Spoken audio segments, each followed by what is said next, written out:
When Elaine accidentally opened a playlist she hadn't touched in 5 years, her heart stopped. It was created by the man who broke her heart, the one who said she was just a distraction from his real life. But he'd been adding songs to it every single day since their breakup.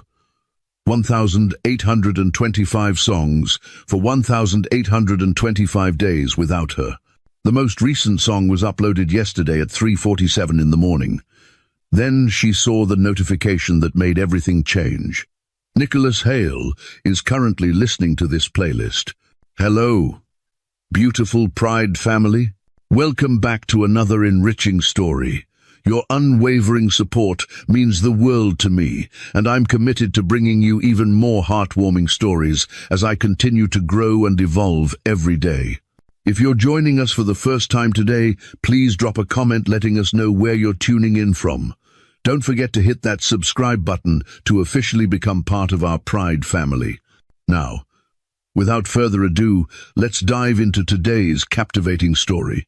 Elaine Voss had always believed that heartbreak had an expiration date, that 5 years was more than enough time to purge a man from your system, to stop seeing his face in crowds, to stop measuring every new possibility against the ghost of what you once had.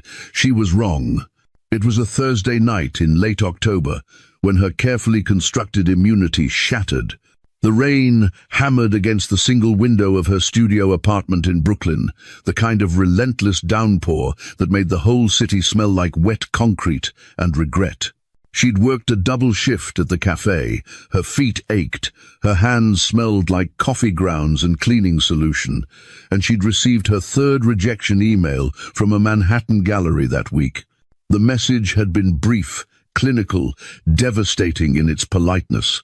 Your work doesn't align with our current vision. We wish you the best in your artistic endeavors. She was 28 years old, still struggling, still fighting for a dream that seemed to slip further away with each passing year. The bottle of wine she'd bought at the corner store, cheap red that would probably give her a headache, sat open on her thrift store coffee table. She'd already poured her second glass, and it was the 5-year anniversary. 5 years to the day since Nicholas Hale had looked at her with those storm-grey eyes and told her she was a distraction he couldn't afford, that their 6 months together had been a beautiful mistake, that she didn't belong in his world. 5 years since, the only man who'd ever made her feel truly alive had walked out of her life like she was nothing. Elaine pulled her silk bonnet tighter over her braids, wrapped herself in the oversized blanket that lived permanently on her couch, and reached for her phone. She wasn't sure what she was looking for, comfort maybe, or distraction, anything to stop the spiral of memories threatening to pull her under. She opened Spotify, intending to play her usual playlist, the one filled with angry breakup, anthems and songs about independence and not needing anyone. Her thumb slipped. She accidentally clicked on a different playlist, one buried deep in her library, one she hadn't looked at in 5 years. For When You Miss Me. Her heart stopped. Actually stopped, then started again with a painful lurch that made her press her hand to her chest. She should have deleted this years ago, should have purged it along with his photos and his text messages and the vintage t-shirt of his she'd stolen and finally thrown away 3 years into her healing. But somehow this playlist had survived, buried and forgotten in the digital graveyard of their relationship. The cover image was still the photo Nicholas had chosen. A blurry picture of their hands intertwined, her brown fingers laced through his pale ones, taken on some lazy Sunday morning when the world had felt infinite and kind.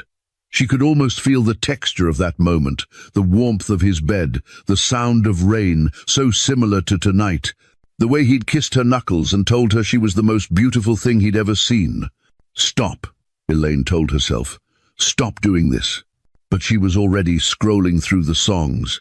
The Rihanna track from their first night together, when she'd been performing at an open mic in the village and he'd been in the audience, watching her like she was the only person in the room. The jazz instrumental he used to play on his vintage record player, the one that skipped in the same place every time, and he'd never fixed it because he said the imperfection made it real. The acoustic version of her own song, the one she'd written for him at 3 in the morning and played while he listened with his eyes closed, and something that looked like pain and wonder on his face. Her vision blurred. She blinked hard, refusing to cry over Nicholas Hale again. She'd cried enough tears to fill a river. She was done. Then she kept scrolling and froze.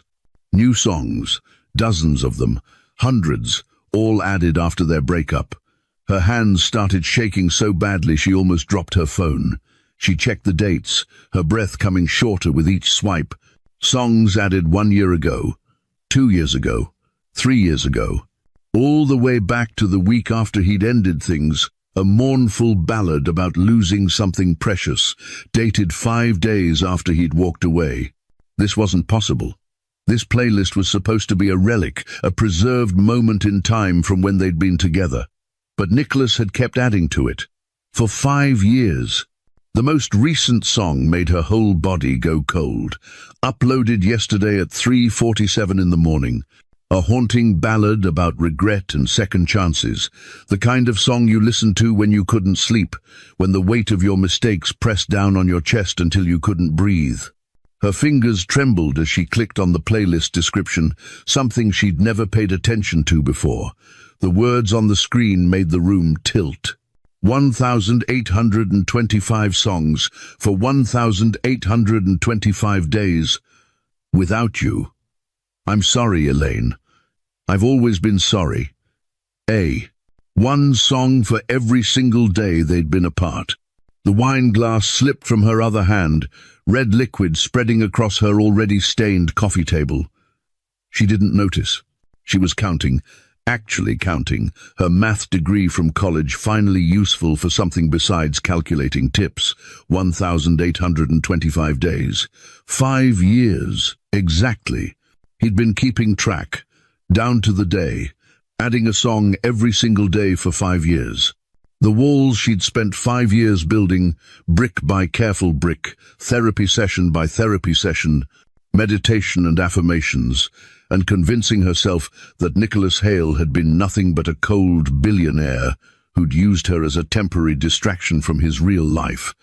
Those walls began to crack, because this wasn't the behavior of a man who'd moved on. This was obsession. This was devotion. This was 5 years of silence that screamed louder than words ever could. She clicked on one of the songs from 2 years ago, a raw acoustic track about loving someone you couldn't have, then another from 3 years ago, then one from last month. Each one felt like a message, like he was trying to tell her something, like he'd been having a conversation with her for 5 years and she'd never known she was part of it. Her phone buzzed with a notification banner that made her heart stop for the second time in 10 minutes. Nicholas Hale is currently listening to this playlist. He was online, right now, at 2 in the morning on a rainy Thursday night, listening to the same song she was listening to. The same playlist that had become a 5-year archive of longing and regret. Elaine stared at the notification until it disappeared, then pulled up the playlist again. The little green dot next to his profile picture confirmed it. Active now. She could see what song he was playing. The jazz instrumental. Their song, the one with the skip, was he remembering the same mornings she was? The same moments? Was he in his penthouse, alone, thinking about her the way she'd spent 5 years trying not to think about him? Her chest tightened with something that felt dangerously close to hope, and hope was the most terrifying thing of all. Because hope meant vulnerability. Hope meant risking the kind of pain that had nearly destroyed her 5 years ago.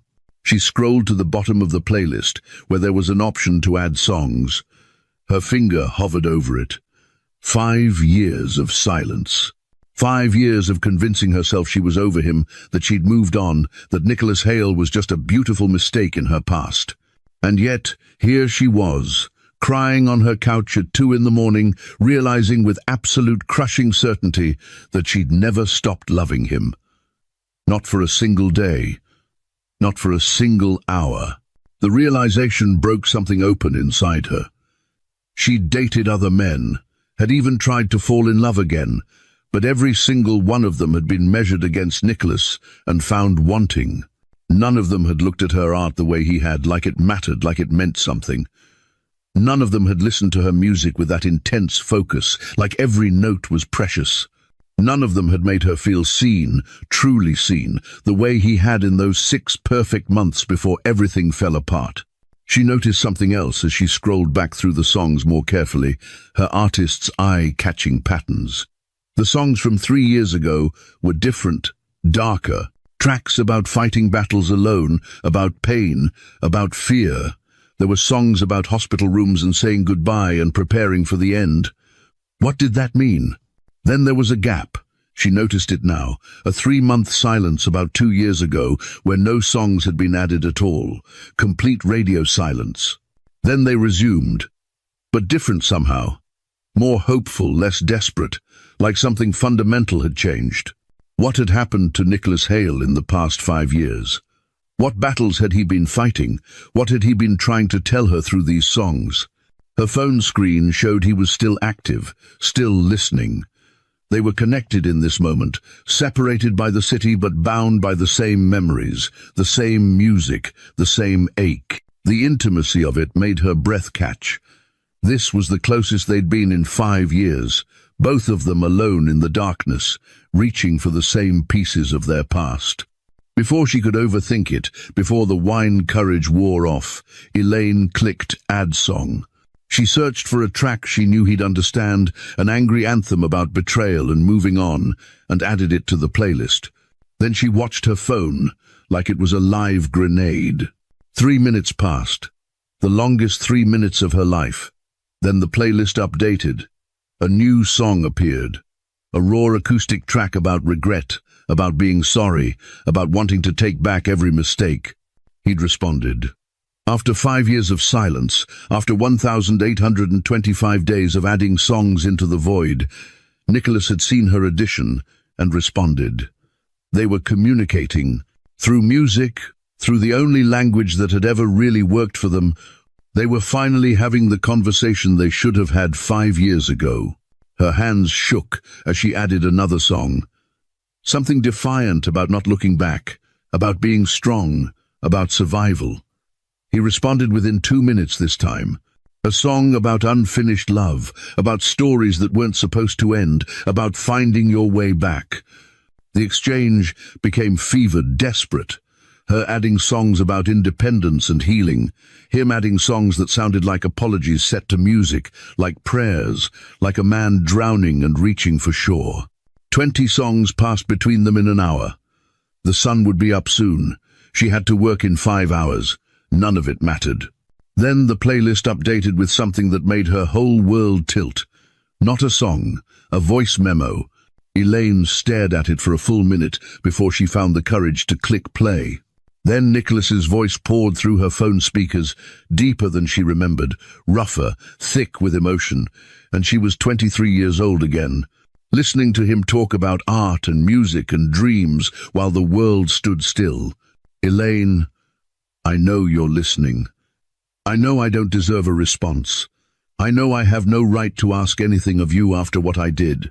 But if there's any part of you that remembers what we had, any piece of your heart that hasn't completely closed to me, please, please meet me. Saturday night, 8 o'clock. The rooftop garden at the Bowery Hotel, where we had our first kiss. I need to see you. I need to explain. I just need to see your face again. Please, Elaine. His voice cracked on her name, and she heard him take a shaky breath before the recording ended.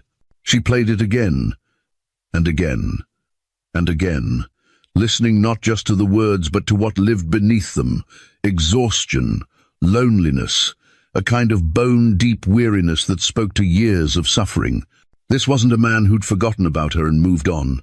This was a man who'd been carrying the weight of their ending every single day. She could hear it in every syllable. The smart thing would be to ignore this, to protect herself, to remember that Nicholas Hale had walked away once and could do it again. But when had she ever been smart where he was concerned? Friday passed in a blur. She called Isolde, Her best friend since college, the one who'd held her through the worst of the breakup, who'd kept her from calling Nicholas 1,000 times in those first devastating months. Isolde came over with coffee and breakfast sandwiches and found Elaine still on the couch, still in her sleep clothes, phone clutched in her hand with the playlist on the screen. "Girl, what happened? You look like you've seen a ghost." Elaine handed over her phone without a word. Watched Isolde's eyes widen as she scrolled through the playlist, as she read the description, as she listened to the voice memo. "Oh, hell no," Isolde said, but her voice was gentler than her words. "Elaine, you cannot be seriously considering this. He added a song every day for 5 years, Isolde. Every single day." "Okay, and so what? You know what Nicholas Hale is now? He's not the guy you dated. He's a billionaire worth over $8 billion. I looked him up last night when I couldn't sleep. Been reading about him for hours. He's known for being reclusive, absolutely ruthless in business. There are articles about how cold he is, how he destroyed 3 competitors last year without breaking a sweat. He hasn't been photographed with a woman in years. The man's built walls so high nobody can reach him. Maybe that's why he's been adding songs to a playlist," Elaine said quietly. "Maybe he's been just as alone as I have." Isolde sat down next to her, took her hand. "What do you want to do, really?" Elaine closed her eyes. The honest answer terrified her. "I want to see him again. I want to know why. I just want to see him. If that's what you really want, then go. But promise me something. Promise me you'll protect your heart this time. Don't let him destroy you again." But even as Isolde said it, even as Elaine promised, they both knew it was too late. Her heart had never stopped being his. Saturday arrived with cruel perfection. One of those October evenings when the city glowed gold and the air felt full of possibility. Elaine told herself 50 times she wasn't going. Told herself while she showered, while she stood in front of her tiny closet, while she pulled out the black silk dress she'd been saving for something special, the one that made her skin glow and hugged her curves in a way that made her feel powerful and beautiful. She told herself she wasn't going while doing her makeup, taking extra time with her eyes, while taking down her braids and letting her natural hair fall in soft waves around her shoulders, while putting on the perfume she'd worn 5 years ago, the one he'd loved, the one that used to make him bury his face in her neck and breathe her in like she was oxygen. At 7:45, she was standing on the street corner, wearing her most beautiful dress and heels that made her legs look endless, telling herself she could still turn around and go home. At 7:50, she was in an Uber heading to the Bowery Hotel, watching the city blur past, her heart beating so hard she pressed her hand to her chest to make sure it didn't escape. The hotel was exactly as she remembered, all understated elegance and old New York charm. The elevator ride to the rooftop felt eternal. She watched the numbers climb, each floor bringing her closer to a moment that would either heal her or break her all over again. Her reflection in the mirrored walls showed a woman who looked far more composed than she felt. The dress had been the right choice. She looked good, strong, like someone who'd survived and thrived, even if the truth was far more complicated. The elevator doors opened, and Elaine stepped into a dream, or maybe a memory. She couldn't tell anymore. The rooftop garden had been completely transformed, closed to the public. Fairy lights, strung between potted trees, created a canopy of stars. Candles covered every surface, their flames dancing in the gentle breeze. A string quartet played softly in the corner, something classical and achingly beautiful. And there, standing by the edge, with the glittering Manhattan skyline behind him, backlit by the setting sun, was Nicholas Hale. Her breath left her body in a rush. He was devastating. Taller than she'd remembered, 6'3" of lean muscle in a perfectly tailored black suit that probably cost more than 3 months of her rent, broader in the shoulders. His dark hair was slightly longer, touching his collar in a way that made her fingers itch to touch it. Sharp jaw, high cheekbones. And those storm-grey eyes that had haunted her dreams for 5 years, fixed on her with an intensity that made her feel pinned in place. But there was something different about him too, a hardness that hadn't been there before, like he'd been carved from marble, like he'd forgotten how to be soft. Deep shadows under his eyes that spoke of too many sleepless nights. And beneath the carefully controlled exterior, something that looked almost fragile, like he was holding himself together through sheer force of will. The air between them crackled with 5 years of longing, anger, unresolved passion and desperate hope. Nicholas hadn't moved since the elevator doors opened, hadn't looked away from her face. He was staring at her like she was a miracle, like he couldn't quite believe she was real, like if he blinked, she might disappear. Elaine forced her legs to move, forced herself to walk toward him, even though every step felt like walking through fire. She stopped a few feet away, maintaining distance because if she got too close, she'd either slap him or kiss him, and she genuinely didn't know which would happen first. "You have 5 minutes," she said, and was proud that her voice came out steady. 5 minutes to explain. To say whatever you need to say. Nicholas's carefully constructed composure cracked immediately. His voice when he spoke was rough, raw, nothing like the controlled billionaire CEO the world saw. "You came. I wasn't sure. I hoped, but I didn't let myself believe you would. 4 minutes and 30 seconds now." He ran a hand through his hair, a gesture so familiar it made her chest ache. "You're so beautiful, even more than I remembered. I've tried to remember exactly what you looked like, but my memory didn't do you justice. You're radiant, more powerful, more everything. Stop, please." Elaine cut him off, her voice shaking now with anger and hurt, bubbling up after 5 years of suppression. "Did you call me out, just to stand there and give me pretty words? You ended it, Nicholas. You looked me in the eyes and told me I was a distraction from your real life, that I didn't fit into your world, that what we had was a beautiful mistake. So what is this? Nostalgia? Are you bored? Is the great Nicholas Hale looking for entertainment?" No, the word came out harsh, almost desperate. He took a step closer, and she caught his scent, the same cologne after all these years, and the familiarity of it crashed over her like a wave. "No, Elaine," I lied. "About all of it." She laughed, but it came out bitter. "Well, that makes me feel so much better." I lied because I'm a coward. I lied because ending things with you was the biggest mistake of my life, and I've spent every single day since trying to find a way back to you. His voice cracked and he stopped, took a breath. "I destroyed the only real thing I've ever had because I was too broken, too scared to hold on to it." The raw honesty in his voice made her walls shake. "If you felt that way, why didn't you just call, text, anything? Why 5 years of silence?" "Because I didn't think you'd ever forgive me." Nicholas's eyes were bright, with unshed tears, and Elaine had never seen him cry, not once in their 6 months together. "I didn't think I deserved forgiveness. The playlist was all I could manage. A pathetic, silent apology stretched across 5 years. One song for every day without you because I couldn't stop counting, couldn't stop marking time by your absence." His phone buzzed in his pocket. And again. He ignored it completely, eyes never leaving her face. She caught a glimpse when he silenced it. Multiple missed calls from a name that made her heart skip. Doctor. Gracie Adams. A doctor. Why was a doctor calling him repeatedly on a Saturday night? "Nicholas," she started, concern bleeding through her anger. "Who is that? Who keeps calling you?" "It's nothing," he said too quickly. "Just business." "That's a lie. Try again."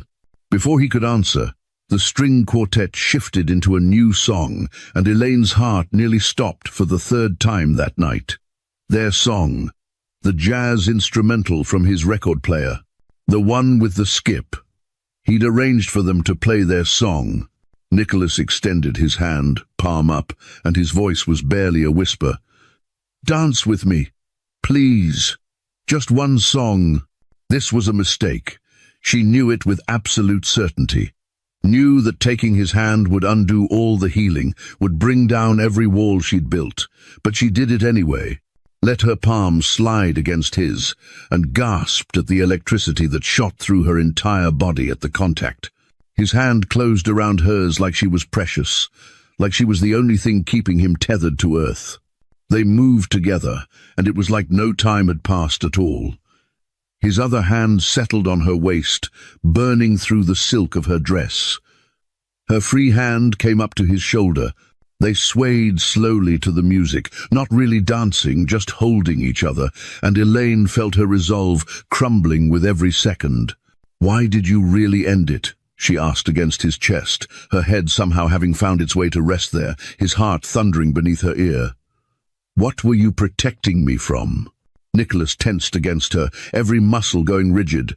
"My father, the company. There were things happening I couldn't control, situations spiraling that I couldn't let touch you.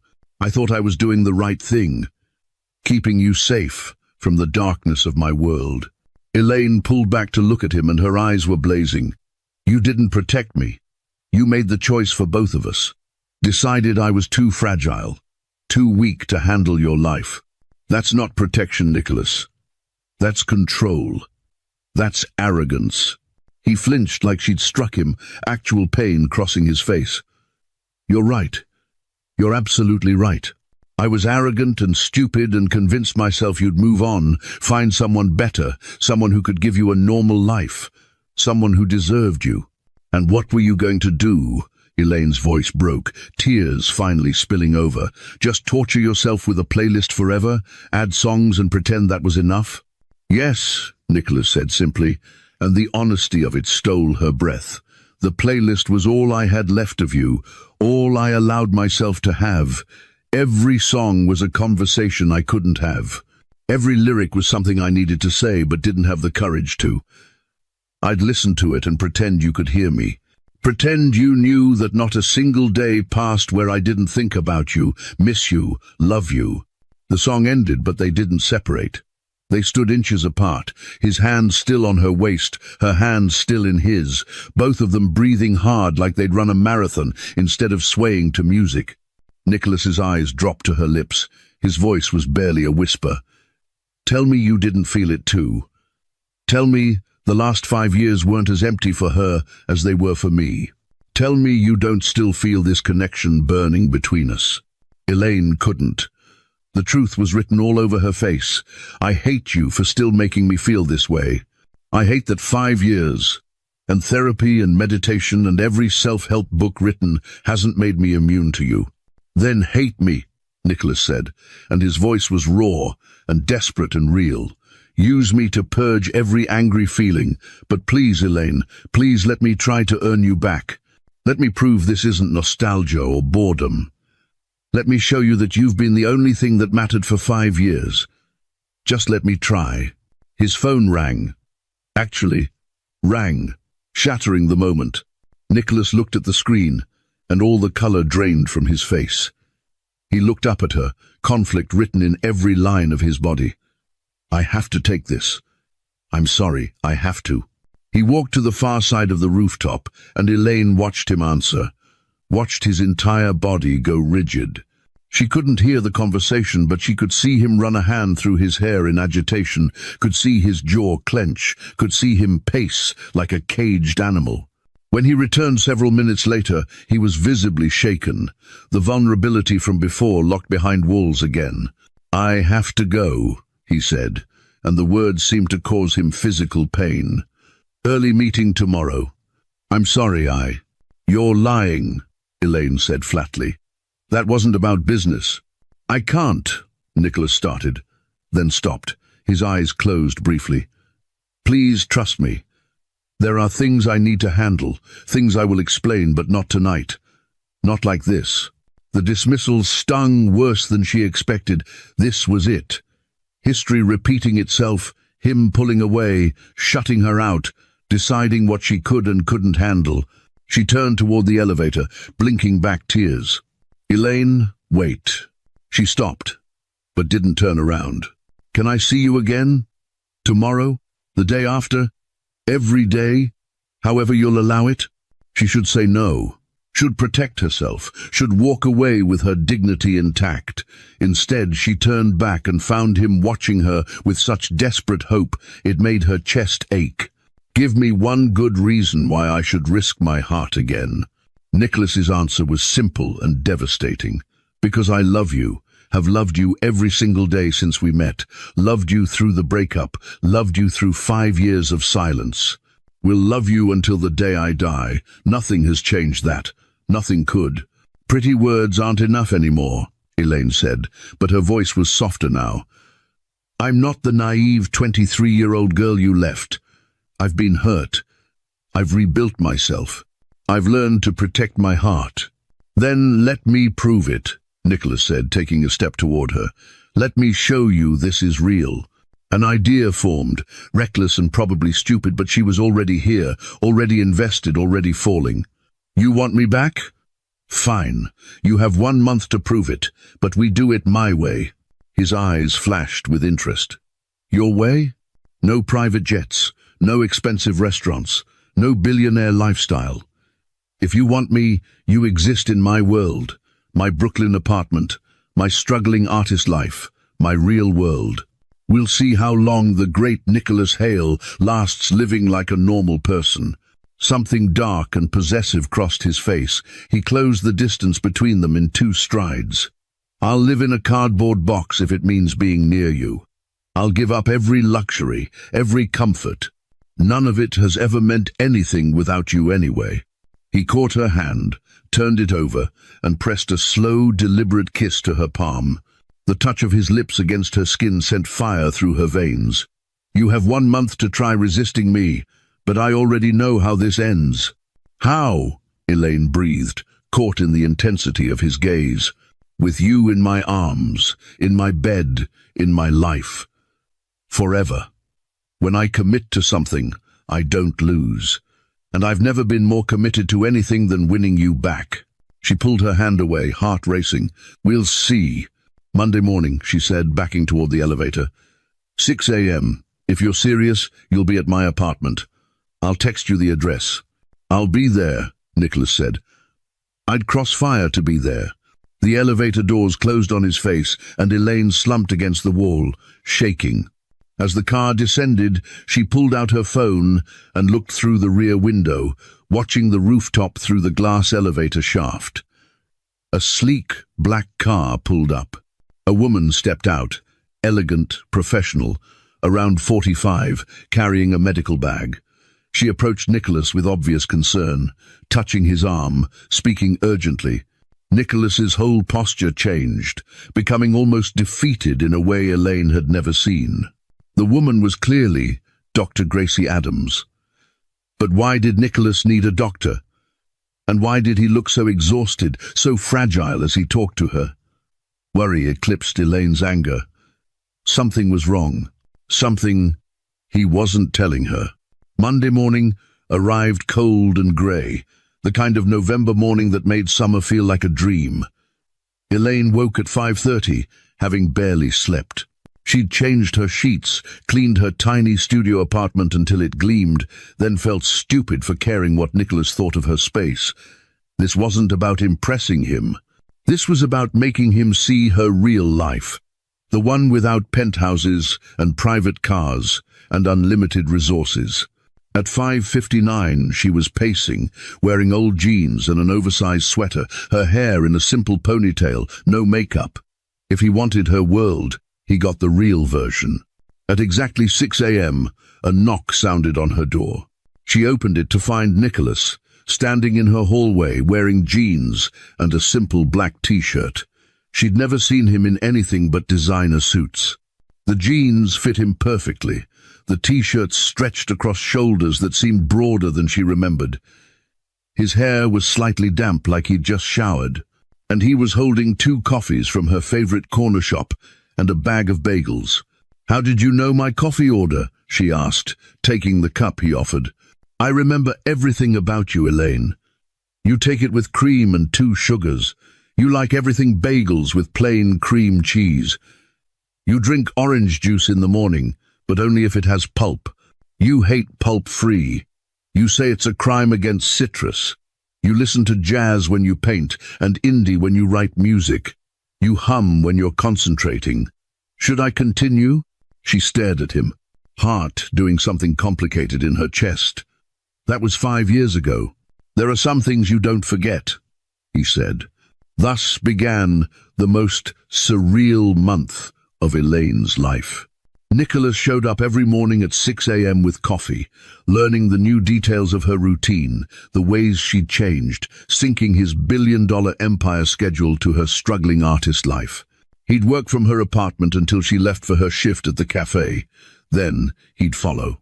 The first time he walked into the Brooklyn cafe where she worked, every head turned.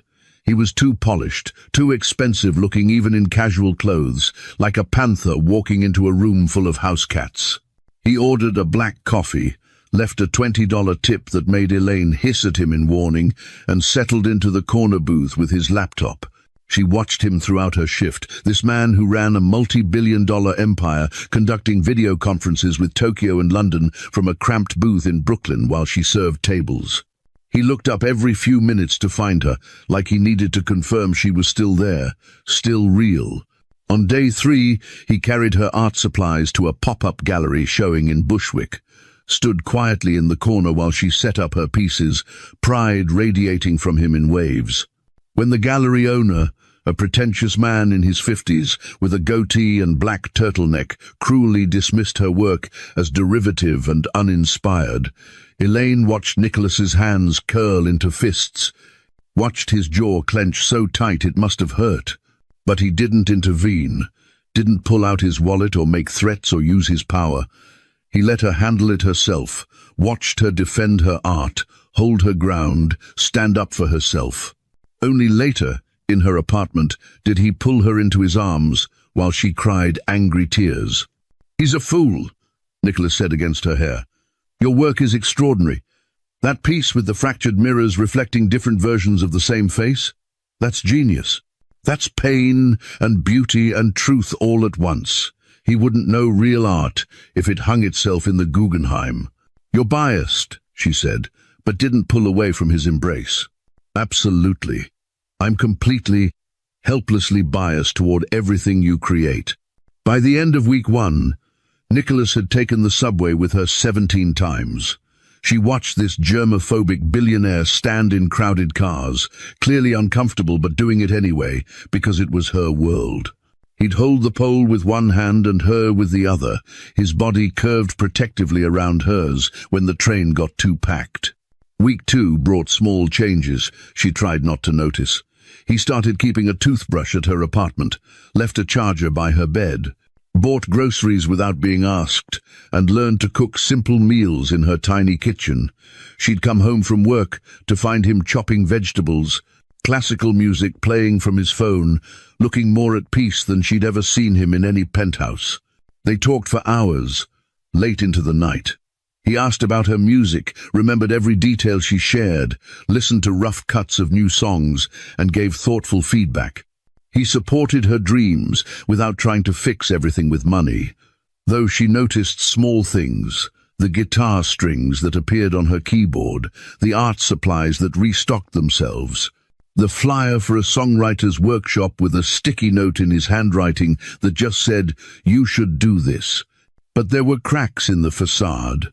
Phone calls he'd take in her bathroom, coming back tense. Moments where he'd zone out, hand unconsciously going to his chest, face going pale. Once she caught him taking pills, just vitamins, he said quickly, but she wasn't sure she believed him. 2 weeks in, on a rainy Wednesday night, Elaine sat at her keyboard working on a new song. Something raw and vulnerable about second chances and learning to trust again, about walls coming down and letting someone see the scared parts of you. Nicholas was on her couch, laptop balanced on his knees, supposedly working, but she could feel his eyes on her more often than his screen. When she finished, the last notes hanging in the air, she looked up to find him watching her with tears streaming down his face. "Nicholas?" He set the laptop aside, not bothering to wipe his eyes. "That was," he stopped, his voice completely wrecked. "That was us. That song. That's what I've been trying to say for 5 years. The air between them went thick with tension, emotional and physical and unbearable. Elaine stood from the keyboard, crossed to where he sat. Every rational thought in her head screamed to stay cautious, stay protected. But her heart had never been good at listening to reason where Nicholas was concerned. "Stay tonight," she said, "not on the couch, with me." Nicholas's control visibly fractured. His eyes went dark, his breathing changed. "Elaine, if I stay, I don't trust myself to keep things slow. 5 years of wanting you is a barely leashed storm inside me." She reached out, traced the line of his jaw with her fingers. "Maybe I don't want slow. Maybe I'm tired of slow." Before he could respond, before either of them could close the distance that felt like miles and inches all at once, his phone rang. Nicholas looked at the screen and every drop of color drained from his face. The transformation was instant and terrible. The vulnerable man who'd been crying at her music vanished, replaced by the controlled CEO, all walls up. "I have to take this," he said, already standing, already moving away. "It's urgent." He stepped into her tiny bathroom, and even through the door, Elaine heard raised voices. His voice, tight with stress. Another voice, female, insistent. She caught fragments. "I need more time." "She can't know yet." "Gracie, please, just give me until the end of the month." When he emerged 15 minutes later, he was completely shut down. The intimacy of moments ago had evaporated like it never existed. "I have to go," he said, not meeting her eyes. "Early meeting tomorrow." "It's 9 p.m., Elaine said. "Nicholas, what's going on?" "I can't," he started, then stopped. "I'm sorry. I'll see you tomorrow morning." He kissed her forehead, chaste and almost sad, and left. Elaine stood in her apartment, confused and hurt, and increasingly certain that Nicholas was hiding something big, something that might destroy them all over again. She called Isolde. "I need you to find out everything you can about Nicholas Hale. Not the business stuff, the personal stuff. Medical records if you can find them. Charity work. Anything unusual from the past 5 years." Isolde was quiet for a long moment. "You sure you want to go down this road? Some things, once you know them, you can't unknow. I need to know what I'm getting into. Please, Isolde. I'll see what I can find." 3 days later, Isolde showed up at Elaine's apartment with a folder. Her face was serious, almost sad. "You need to sit down for this. Just tell me." Isolde opened the folder, spreading documents across the coffee table. Public records, charity fundraising initiatives, medical research donations, hospital board appointments, all dated and documented. 3 weeks before Nicholas ended your relationship 5 years ago, he collapsed during a board meeting. He was rushed to the hospital and diagnosed with a genetic heart condition, a faulty valve, degenerative, life-threatening. Elaine's world tilted. What? The prognosis was devastating, 2 to 5 years to live without surgery. But the surgery was highly experimental, only a 40% survival rate. Most doctors recommended against it, said he should get his affairs in order. "No," Elaine whispered. "No, he would have told me." "Look at the timeline," Isolde said gently. The breakup happened 1 week after his diagnosis. The room spun. 1 week. He'd found out he was dying, and 1 week later he'd ended things. Not because she wasn't enough. Not because she didn't fit into his world. Because he was dying and didn't want her to watch. "There's more," Isolde continued. "For 3 years he ran his company while slowly dying, made arrangements, set up foundations, prepared for the end. Then 2 years ago, he underwent the surgery. Dr. Gracie Adams was his cardiac surgeon. She's now his recovery specialist. He's been in remission and healthy for 2 years. 2 years. He'd been healthy, alive, recovered for 2 years and never reached out. Why? But wait, Isolde said. There's something else. These financial records. Over the past 5 years, you've received a lot of financial help, right? Elaine nodded slowly. My student loans got paid off. $47,000, some anonymous benefactor through the university, and I got that art grant for $30,000. And a mysterious investor bought my entire gallery collection for $15,000 when I was about to give up. And my landlord said someone paid 6 months' rent when I was going to be evicted. All of it traces back to Nicholas. Shell companies, charitable foundations he established, anonymous trusts. He's been bankrolling your life for 5 years, making sure you were okay, making sure your dreams survived even if he didn't. Elaine couldn't breathe, couldn't process. Everything she thought she knew was wrong. The anger, the hurt, the abandonment, it all reconfigured into something more complex, more painful, more devastating. She looked at Isolde. I need to see him. Right now. It was 9 p.m. when Elaine arrived at Nicholas's penthouse building, the folder clutched in her shaking hands. The doorman tried to stop her, but she pushed past, took the private elevator that required a key, used the emergency override that set off alarms she didn't care about. The elevator opened directly into his penthouse, and Elaine stepped into a space that made her heart break. It was massive, floor-to-ceiling windows overlooking the glittering city, high-end furniture that looked like it had never been sat on, art on the walls that probably cost millions. And it was completely impersonal. Like a museum, like a hotel, like a place where no one actually lived, just existed. Nicholas appeared from another room, clearly having just gotten out of the shower, wearing sweatpants and nothing else. His hair was wet, chest bare, and Elaine saw it for the first time, the scar, a long, brutal line down the center of his chest where they'd cracked him open to save his life. Her breath caught. Oh, God! Nicholas saw where she was looking, and something in his face just crumbled. You know. She threw the folder at him. It hit his chest and papers scattered everywhere. Tell me, all of it. No more secrets, no more protection. I want the truth. And Nicholas's carefully constructed control shattered completely. Nicholas stood frozen as papers scattered around his bare feet, his chest rising and falling rapidly, that brutal scar, a testament to pain she'd never known about. The distance between them felt like the Grand Canyon, and a single breath all at once. I was diagnosed 3 weeks before I ended things with you, he said, his voice completely stripped of the control she'd grown used to. Hypertrophic cardiomyopathy with severe left ventricular outflow obstruction. Do you want the medical jargon, or do you want the truth, they told me. The truth, Elaine whispered. My heart was killing me. Slowly.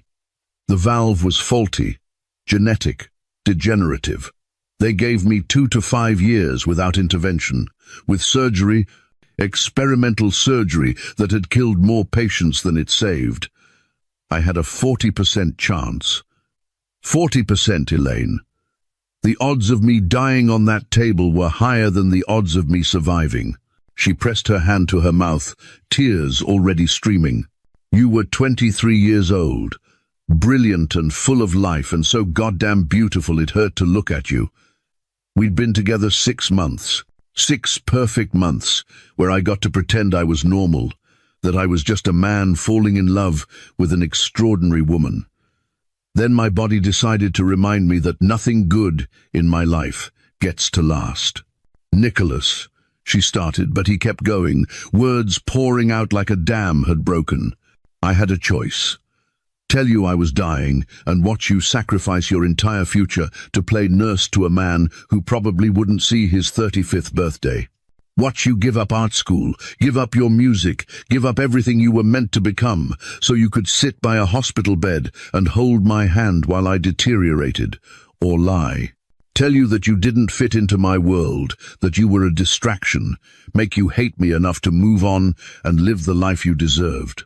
That wasn't your choice to make, Elaine said, her voice breaking. You didn't get to decide what I could handle. I know, Nicholas said, and he looked devastated. I know that now. But I was terrified and dying, and I couldn't. I couldn't let you waste your beautiful life on someone who had no future. You talked about your dreams constantly, galleries you wanted to show in, songs you wanted to write, places you wanted to see.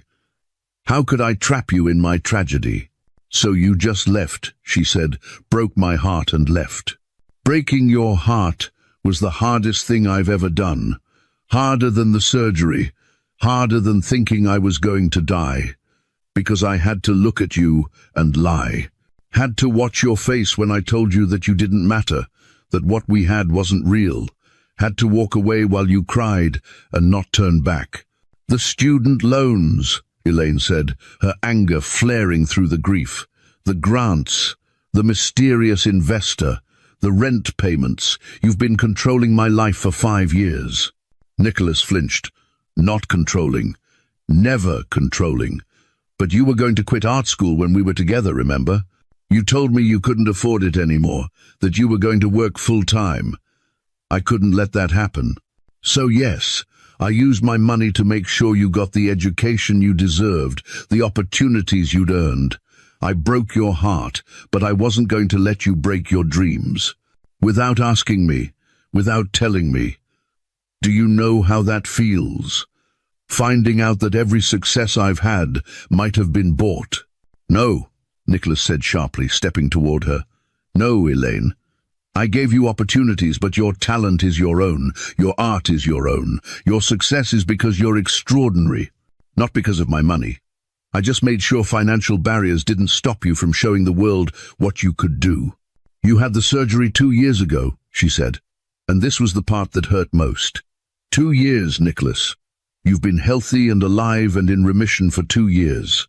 Why didn't you come back to me then? His face crumpled, and for the first time since she'd known him, Nicholas looked completely broken. Because I didn't know how. I spent 3 years preparing to die. Made peace with never having a future. Set up foundations, arranged my affairs, said goodbye to everything I'd ever wanted.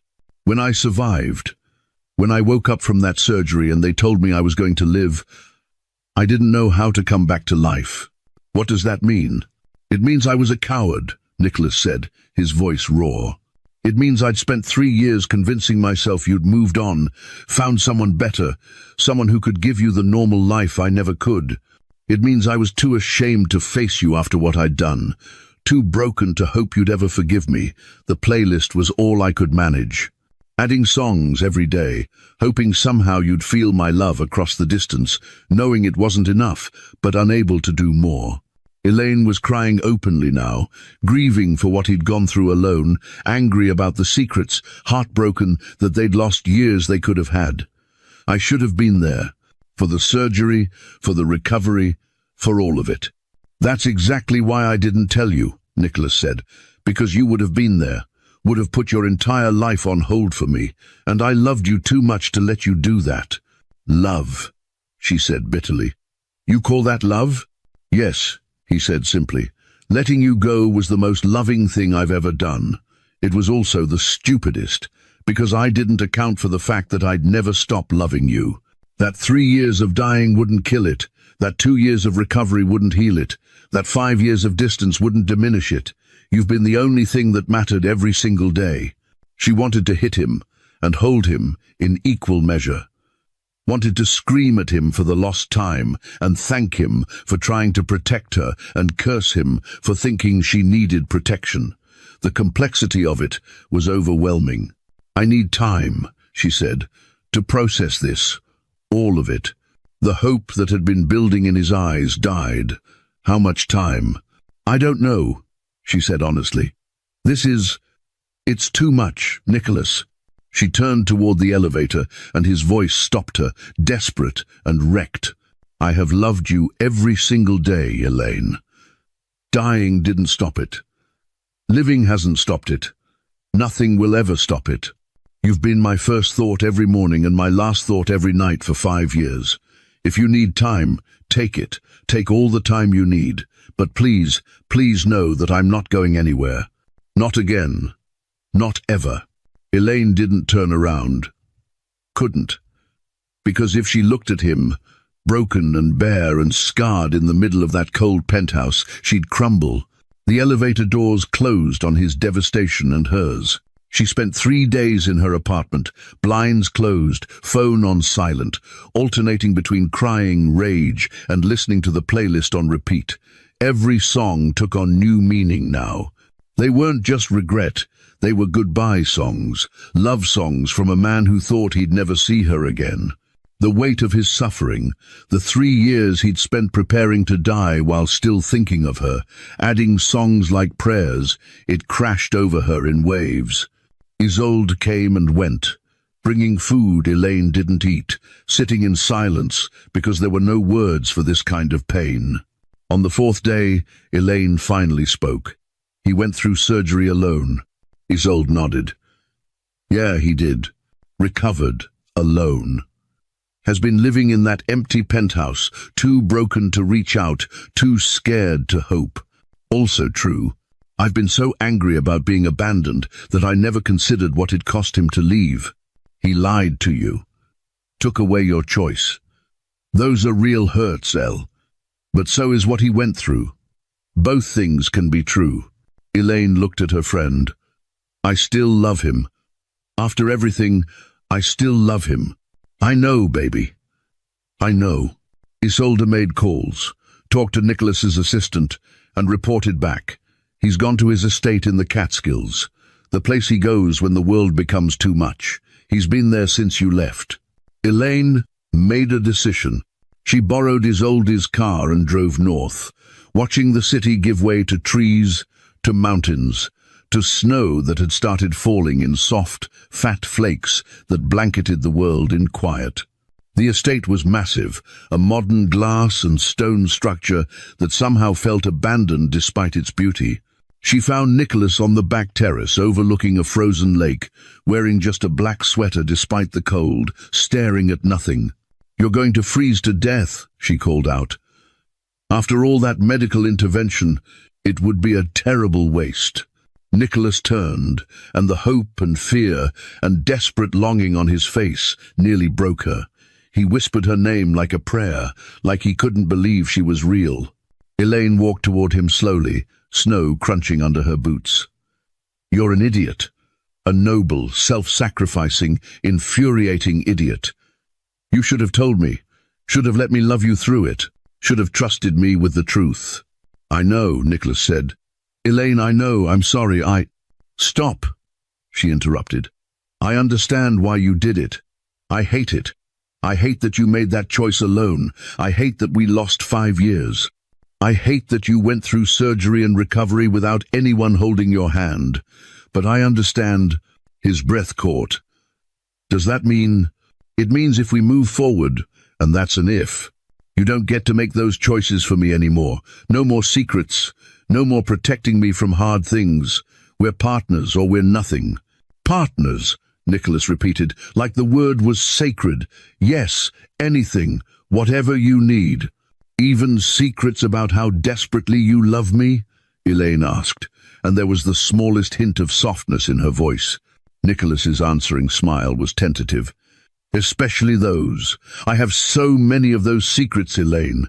Do you want to know how many nights I've fallen asleep listening to recordings of your voice?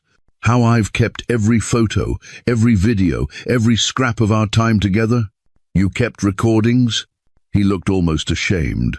Voice memos, videos, a dying man's desperate attempt to hold on to the only heaven he'd ever known. Show me, she said. They went inside, and Nicholas led her to his study, a room that was somehow less impersonal than the rest of the house. He pulled up files on his laptop, hands shaking slightly. Videos of them together from 5 years ago. Selfies she'd forgotten about. A recording of her singing in his apartment, her voice young and unpolished, but full of joy. He'd maintained a digital archive of their entire relationship. But then he showed her something else, and her breath caught. A folder labeled After.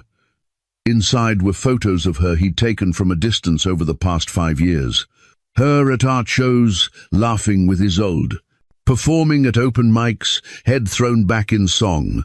Walking through Brooklyn, coffee in hand, lost in thought. Candid shots that showed he'd been unable to completely stay away. You've been following me, she said, but there was no accusation in it, just wonder. I couldn't help it, Nicholas admitted. I needed to see that you were okay, that you were happy, even if I couldn't be the one making you happy. I know it borders on obsession. I know it's probably not healthy. But I couldn't let you go completely. Couldn't exist in a world where I didn't know if you were safe. I wasn't happy, Elaine said, her voice breaking. I wasn't okay. I haven't been since the day you left. The confession hung between them, raw and honest and real. Have you ever loved someone so much that letting them go felt like the only way to save them? Nicholas reached for her face, then hesitated, asking permission with his eyes. Tell me I haven't completely destroyed any chance we had. Tell me there's something left to salvage. Elaine's answer was to close the distance between them and kiss him. The kiss was 5 years of longing, desperation, love and need compressed into a single moment. Nicholas responded like a drowning man finding air, his hands cradling her face like she was precious, like she might disappear. The kiss deepened, hungry, almost desperate, both of them trying to say everything words couldn't convey. I love you, Elaine gasped between kisses. I've loved you this whole time. I tried not to, tried to move on, but you're in my blood, Nicholas. You're in every song I write and every piece I create and every breath I take. Thank God, Nicholas breathed against her mouth. Thank God, because I've been yours for 5 years, completely and utterly yours, and if you'd walked away, I don't know how I would have survived it. He lifted her, and she wrapped her legs around his waist, let him carry her through the house to his bedroom. What followed was intensely emotional and overwhelming, a reclaiming of each other, of lost time, of their future. Nicholas laid her on his bed, like she was something sacred. I need to see you, he said, his voice rough. All of you. It's been 5 years and I've dreamed about this, about you, every single night. Elaine sat up, held his eyes as she pulled her sweater over her head. Then she's watching him watch her, seeing the reverence in his gaze. When she was bare before him, she expected to feel vulnerable. Instead, she felt powerful. Your turn, she whispered. Nicholas pulled his sweater off, and she saw the scar fully for the first time, long and brutal down the center of his chest, proof of how close she'd come to losing him forever. She reached out, traced it with trembling fingers.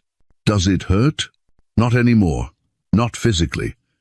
He caught her hand, pressed it flat against his chest where his heart thundered. This hurt. 5 years of this heart beating without you. That was the real pain. Then he was lowering her back to the bed, his body covering hers, skin to skin, and it felt like coming home. Every touch was reverent, worshipful. His hands mapped her body like he was memorizing it, like he needed to confirm she was real. His mouth followed the path of his hands, kissing her shoulders, her collarbone, her breasts, taking his time, savoring. Nicholas, she gasped, arching into him. Please, tell me what you need, he murmured against her skin. Anything, everything. I'll give you anything. You, she said simply. I just need you. When he finally slid inside her, they both went still, overwhelmed by the intensity of the connection. Nicholas's forehead dropped to hers, his breathing ragged.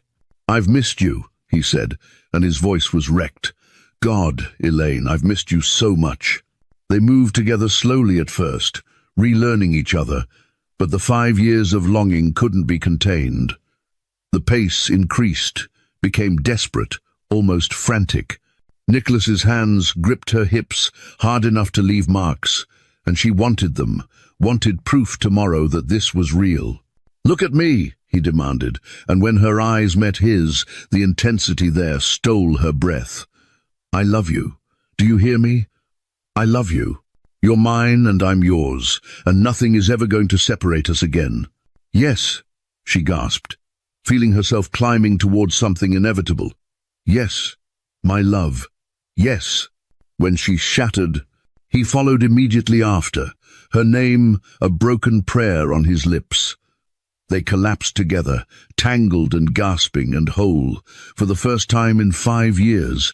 Later, wrapped in his sheets, Nicholas traced patterns on her bare skin. His voice was quiet but fierce when he spoke. I'm never letting you go again. I'll fight anything, my family. Fate, The universe itself. You're mine, and I'm yours, and that's forever. Elaine propped herself up on her elbow to look at him. Promise me something. Anything. If you're ever scared or sick or struggling, you tell me. No more protecting me from hard things. We face everything together. I promise, Nicholas said, and sealed it with a kiss that tasted like forever. But even as Elaine drifted to sleep, safe in his arms for the first time in 5 years, Nicholas's phone buzzed on the nightstand. He reached for it carefully, trying not to wake her. A text from his father, Lysander Hale. The board knows about her. Emergency meeting Monday. End this or face the consequences. Nicholas silenced the phone, deleted the message, and pulled Elaine closer, his jaw clenched with determination. Let them try. Monday morning arrived with cruel efficiency. Nicholas told Elaine about the board meeting over coffee in bed, his fingers tangled in her hair. Your father wants to meet me? Elaine asked. Wants to intimidate you into leaving, actually. The board thinks you're a distraction, a liability, not suitable for the Hale image. And what do you think? I think they can all go to hell, Nicholas said calmly. But I also think you should come with me. Let them say what they need to say. Then I'll say what I need to say, which is that they can accept you or lose me. And since I own 51% of Hale Innovations and am the primary reason the company is worth $8 billion, I'm fairly confident which choice they'll make. Elaine grinned despite her nerves. Confident, are we, when it comes to you? Absolutely. The boardroom at Hale Innovations was everything Elaine expected. All glass and steel and power, floor-to-ceiling windows overlooking Manhattan, a massive table that probably cost more than her yearly salary. The board members were exactly as she'd imagined too, older white men in expensive suits, looking at her like she was something stuck to their shoe. And then there was Lysander Hale. He was an older, colder version of Nicholas, same grey eyes but without any warmth, same height but harder, sharper.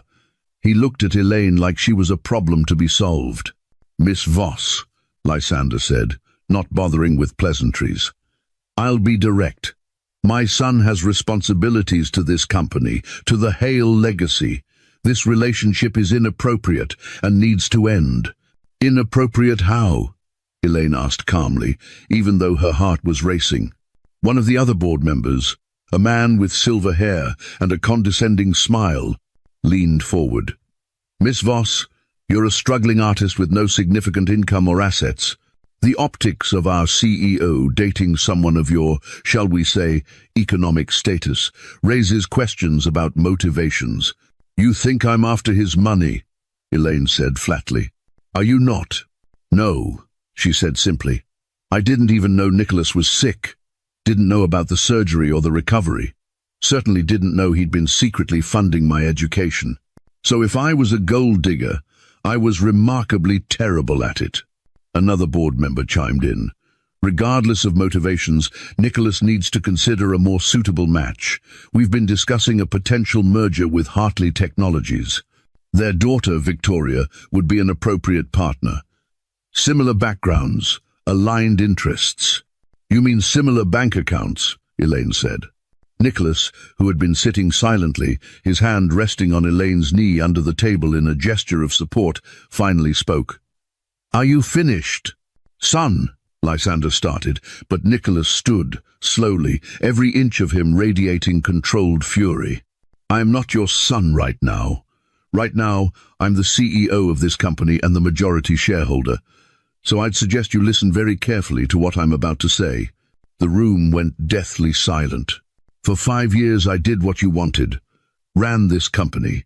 Made you billions. Expanded into 6 new markets. Increased revenue by 300%. I did all of that while dying, by the way. While my heart was literally killing me. And through all of it, I pushed away the only woman I've ever loved because I thought I was protecting her from moments exactly like this, from your judgment, your cruelty, your small-minded obsession with image and legacy. Nicholas's voice was deadly calm, but Elaine could feel him shaking with suppressed rage. Elaine isn't a distraction. She's my reason for everything. She's brilliant and talented and the strongest person I've ever met. She survived and thrived without my money, built a life and a career on pure talent and determination. She's everything I've ever wanted and more than I deserve. He turned to face his father directly. You want to talk about appropriate? You abandoned Mother when she got sick because it was inconvenient for your image. You've been married 4 times to women who fit your ideal of suitable and been miserable in every single one. You've built an empire, but you've never built a life. So forgive me if I don't take relationship advice from you. Nicholas turned to address the full board. Here's what's going to happen. Elaine is part of my life. Permanently. If the board has a problem with that, you're welcome to leave. I own 51% of this company.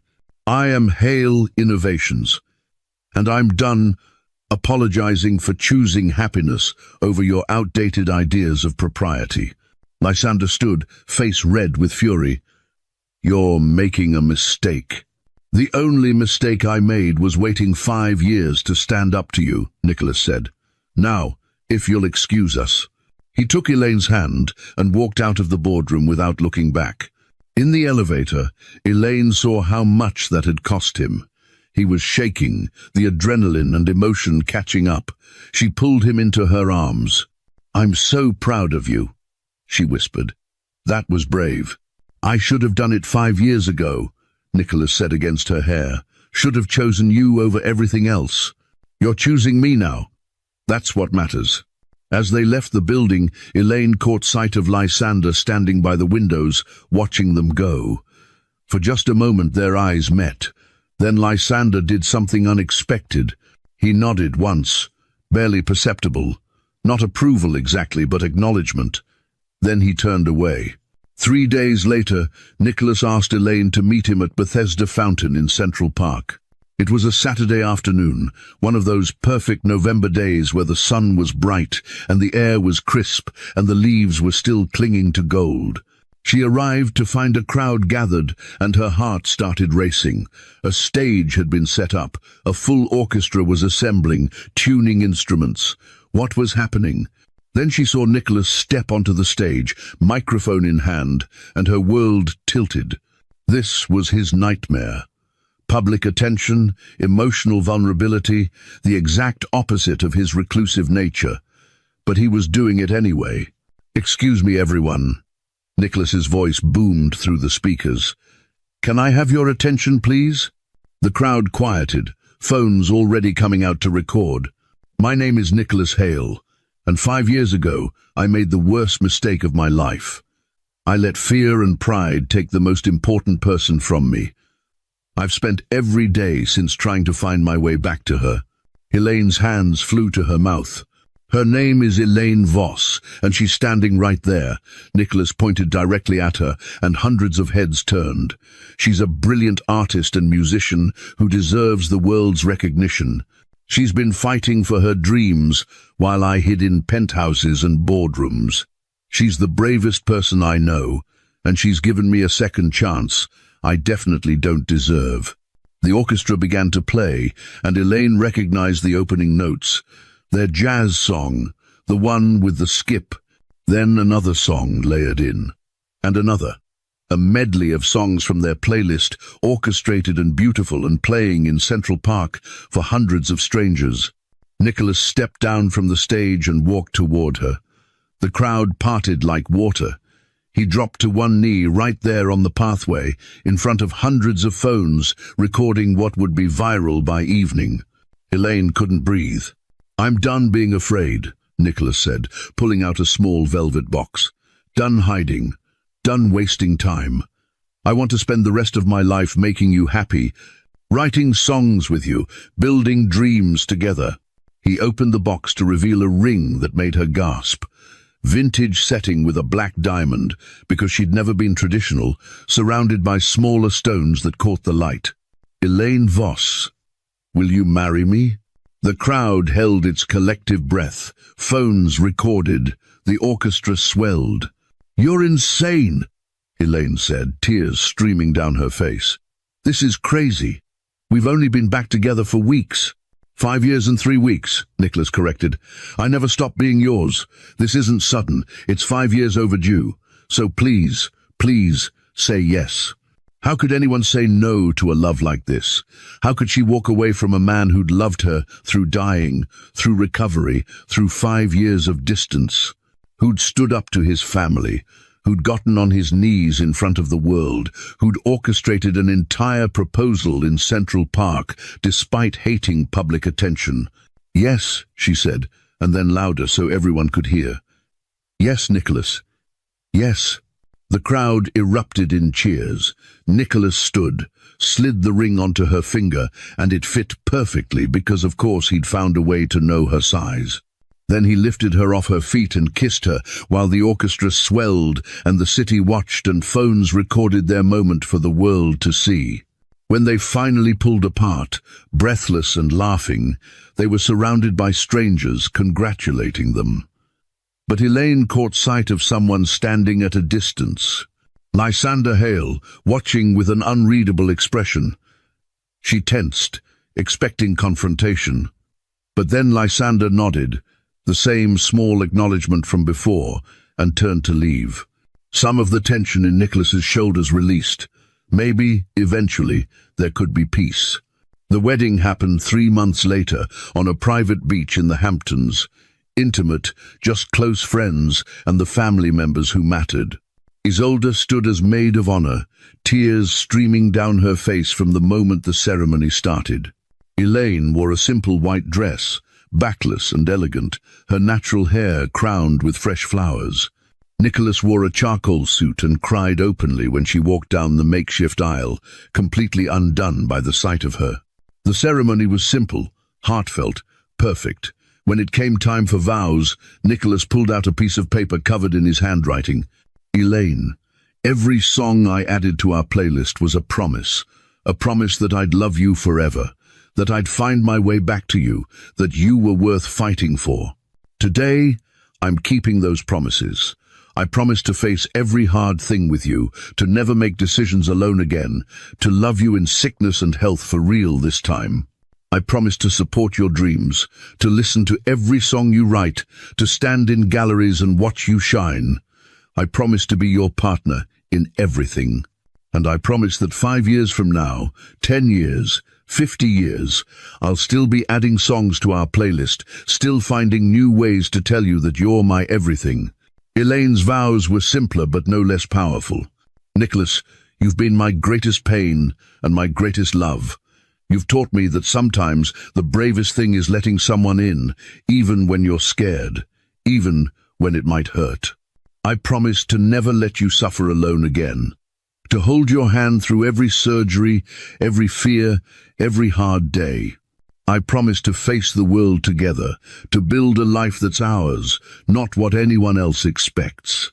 And I promise that every song I write for the rest of my life will have pieces of you in it, because you're woven into everything I create."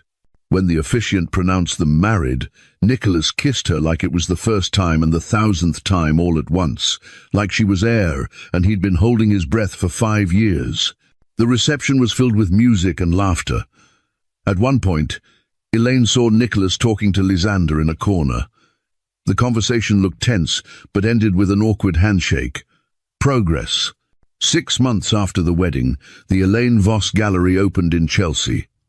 A bright, modern space, funded by a joint foundation she and Nicholas had established for struggling artists. The opening was packed, her work finally getting the recognition it deserved. Pieces sold within the first hour. Gallery owners who'd rejected her before suddenly wanted meetings.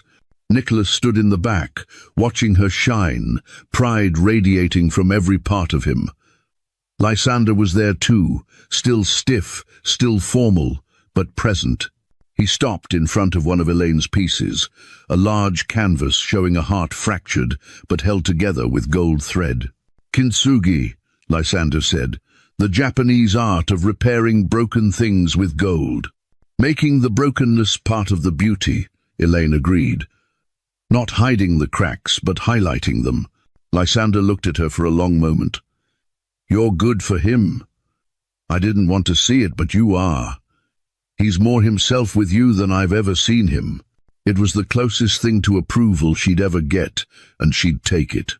9 months into their marriage, Nicholas and Elaine were in a professional recording studio, working on a collaborative project. They'd partnered with Hale Innovations' new division, using technology Nicholas's company had developed to support emerging artists. "Okay, your turn," Elaine said, laughing. "Sing the bridge." "I can't sing," Nicholas protested. "That's never stopped you in the shower. Come on, billionaire, show me what you've got." Nicholas's singing voice was terrible, completely off-key, but he tried anyway because she'd asked. The recording engineer was trying not to laugh. Elaine was doubled over, tears streaming down her face from laughing so hard. "You're fired from this project," she gasped. "You can't fire me. I'm funding it," Nicholas said, pulling her into his arms and kissing her neck until she squealed. The video of their studio session, Nicholas's terrible singing and Elaine's delighted laughter, went viral. People loved seeing the normally serious CEO being playful, being human, being desperately in love. 1 year after their wedding, they moved into a new apartment, not the penthouse, not Elaine's tiny studio, but something they'd chosen together. A loft in Tribeca with high ceilings, perfect for her art, space for his books, room for her keyboard and his vintage record player. The walls were covered with her paintings. His collection of rare vinyl records lined shelves she'd designed. It was a perfect blend of both their worlds. On their first anniversary, they lay on their couch together, her head in his lap, his fingers gently playing with her hair. The playlist, now renamed from For When You Miss Me to simply Ours, played softly in the background. It had 2,473 songs now. Nicholas added a new song, a ballad about forever love. The description read, "Every day with you, my love. Elaine smiled, picked up her phone and added her own song, a romantic acoustic track. Her description said, "Not long enough. Need forever and then some. They kissed, slow and sweet and full of promise, tasting like home and future and everything good." Later that night, as Nicholas slept beside her, Elaine's hand rested on her still flat stomach, a small secret smile on her face. She'd taken the test that morning. They were going to have a baby. She'd tell him tomorrow, would watch his face light up with wonder and joy, would start a new chapter of their story. But tonight, she just listened to their playlist and felt grateful for second chances, for love that survived death and distance, for a man who'd added 1,825 songs and then kept adding them long after, who'd fought his way back to her, who'd chosen her over everything else. The playlist continued playing, a soundtrack to their life, proof that some love stories don't end. They just pause, waiting for the right moment to begin again. Some things are worth fighting for. Some people are worth every song, every sacrifice, every second chance. Elaine and Nicholas had found their way back to each other against impossible odds, had built a life from the broken pieces of their past, had turned their pain into something beautiful.